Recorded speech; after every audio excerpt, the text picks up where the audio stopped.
दोस्तों नमस्कार। मेरा नाम अमय साठे और इस विशेष कार्यक्रम में आप सभी का स्वागत है। पूरे दुनिया से लोग इस कार्यक्रम को सुन रहे होंगे और देख रहे होंगे। वेनेजुएला के राष्ट्रपति से जुड़े अमेरिका के कथित कदम ने अंतर्राष्ट्रीय कानून, ऊर्जा सुरक्षा और ग्लोबल साउथ से जुड़े अहम सवाल खड़े कर दिए हैं। इस घटनाक्रम का भारत के विशिष्ट हितों, विदेश नीति और रणनीतिक प्राथमिकताओं पर एक प्रभाव पड़ सकता है। इस पर चर्चा के लिए आज हमारे साथ वॉशिंगटन डीसी से एम्बेसडर प्रदीप कपूर जी जुड़ रहे हैं। सबसे पहले मैं आपसे यह जानना चाहूंगा कि अंतर्राष्ट्रीय और भारत के विशिष्ट हितों के संदर्भ में इस घटनाक्रम को आप कैसे देखते हैं? तो सबसे पहले भारत की बात कर लेते हैं। भारत का जो इस समय पे रोल है ग्लोबल स्टेज पे काफी अहम है। भारत इस समय पे one of the major drivers of the global economy, सबसे हाईएस्ट ग्रोथ रेट है। और इकोनॉमिकली हमारे रिश्ते यूएस के साथ बहुत अच्छे थे। और टैरिफ के कारण और बाकी कुछ जो घटनाएं घटी हैं कुछ दिनों पहले, कुछ महीनों पहले, उसके कारण थोड़ा सा सेटबैक आया है। बट अब उस सेटबैक को कैसे रिजॉल्व करके आगे ले जाना है वो हमको देखना है। क्योंकि अगर ये भारत और यूएस के रिश्ते स्ट्रांग हों तो it can become the defining partnership for the 21st century. तो अब उस कारण हमको इस मुद्दे पे कुछ स्ट्रांग कंडेमनेशन करना या स्ट्रांग स्टेप लेना इस समय पे भारत सरकार ने नहीं सोचा होगा कि उचित है। तो इसके लिए कुछ स्ट्रांग कुछ कंडेमनेशन का स्टेटमेंट रिलीज नहीं किया है। बट अपने जो एडवाइजरी वगैरह इशू किया है कि इंडियंस को वेनेजुएला नहीं ट्रैवल करना है वगैरह वगैरह, और कुछ माइल्ड कंडेमनेशन किया है। अंतर्राष्ट्रीय फॉर्म पे अगर देखा जाए तो जो इस समय पे इंटरनेशनल लॉ है, जो डेफिनेशन है, जो वियना प्रोटोकॉल है, जो वेस्टफेलियन सिस्टम था, जो डेफिनेशन ऑफ स्टेट्स था, जो सारा एक rules based order western world ने नैरेटिव क्रिएट किया था, वो अब कोलैप्स कर रहा है आस्ते आस्ते। क्योंकि अगर एक जो राष्ट्रपति है किसी देश का, और वो इस समय पे राष्ट्रपति था, तो उसको आपने उठा के ले आए हो आप, एबडक्ट करके, किडनैप करके, कैप्चर करके अपने देश में। और जो एलिगेशन के खिलाफ एलिगेशंस हैं, नार्को टेररिज्म फॉर एग्जांपल। अब नारकोटिक्स में जो वेनेजुएला का रोल है, यूएस में जो ड्रग स्ट्रीट पे मिलती हैं, वो बहुत छोटा क्रमांक है, बहुत छोटा अंक पे आता है नंबर उनका। बहुत लेट, बहुत कम आता है वेनेजुएला से ड्रग्स।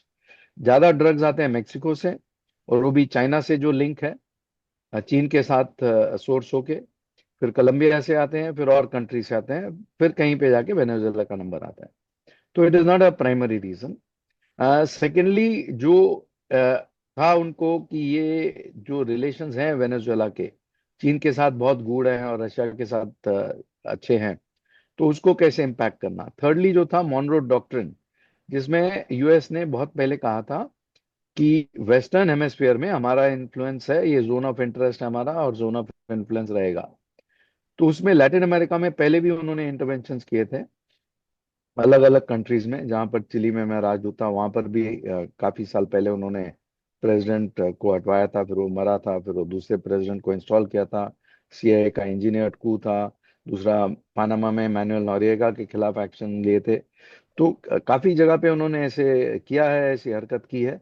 बट इस साल में, इस एज में, इस सेंचुरी में, इस डेकेड में ऐसे हरकत करना, क्योंकि सोशल मीडिया बहुत हो गया है। तो इंटरनेट हो गया है, सारा मोबाइल सिस्टम हो गया है, और इमीडिएट न्यूज और आप न्यूज पे दिखा रहे हो कि एक राष्ट्रपति को एक कॉमन क्रिमिनल की तरह आप ट्रीट कर रहे हो, और वो भी आप उसके ऊपर यूएस लॉज के मुताबिक आप उसको इंडाइट कर रहे हो। किसी इंटरनेशनल एंटिटी का सैंक्शन नहीं है, अप्रूवल नहीं है, कॉन्करेंस नहीं है, ना यूएन का ना किसी का।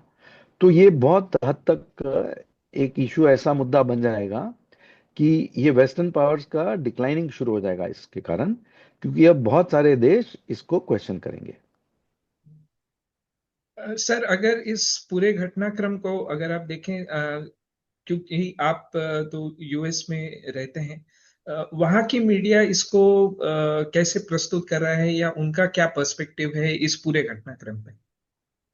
तो यहाँ की जो मीडिया है वो भी बिल्कुल डिवाइडेड है।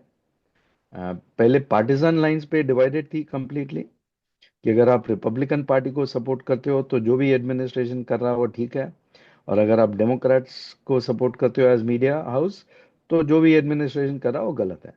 अब क्या हो गया है कि जो रिपब्लिकन है और रिपब्लिकन सपोर्टर्स हैं और रिपब्लिकन मीडिया भी सपोर्ट करता था रिपब्लिकन पार्टी को, उनमें भी अब डिवीजन हो गया।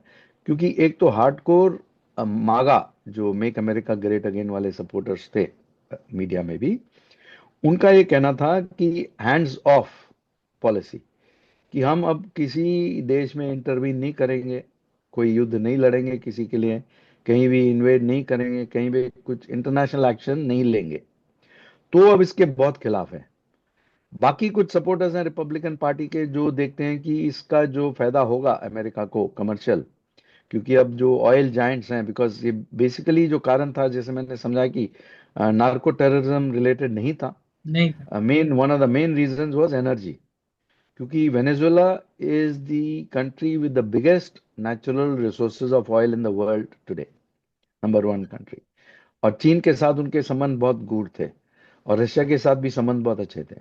तो अब अमेरिका वो दोनों को हटा के खुद सुप्रीमेसी के पोजीशन में आना चाहता था, और जो उनके नेचुरल रिसोर्सेज हैं उनको कैसे एक्सप्लॉइट करना है। और वो उन्होंने काफी साफ शब्दों में भी कहा कि ये ऑयल हम एक्सट्रैक्ट करेंगे और कुछ शेयर प्रॉफिट का वेनेजुएला को भी देंगे। तो वो सब बातें चल रही हैं अभी। तो ये जो एक्शन लिया गया उस बेसिस पे अब बहुत ज्यादा क्वेश्चंस उठेंगे, क्योंकि ये अगर एनर्जी के बेसिस पे आपने ये किया है तो लॉ में भी ये कैसे स्टैंड करेगा, कोर्ट्स में भी कैसे स्टैंड करेगा। तो अगर फेयर ट्रायल हुआ और अच्छे डिफेंडेंट्स हुए, अच्छे लॉयर्स मिले उनको सपोर्ट करने के लिए मादुरो को, तो ये एक बहुत बड़ा मुद्दा उठेगा। दूसरा, उनकी वाइफ को भी उठा के ले आए। अब वाइफ को उठा के ले आए एग्जैक्टली। विदाउट एनी इंडाइटमेंट, और वो फिर यहाँ पर एक सील्ड इंडाइटमेंट कह रहे हैं, सील्ड इंडाइटमेंट को ओपन किया उन्होंने, अनसील किया। उसमें उनकी वाइफ का भी नाम था। अब आप फ्यूचर के लिए अगर आप सोचें कि किसी भी वेस्टर्न हेमेस्फीयर के लीडर को, क्योंकि वो कह रहे हैं मॉनरो डॉक्ट्रिन, और मॉनरो डॉक्ट्रिन का भी उन्होंने नया डेफिनेशन दिया, डॉनरो डॉक्ट्रिन, डॉनरो डॉक्ट्रिन।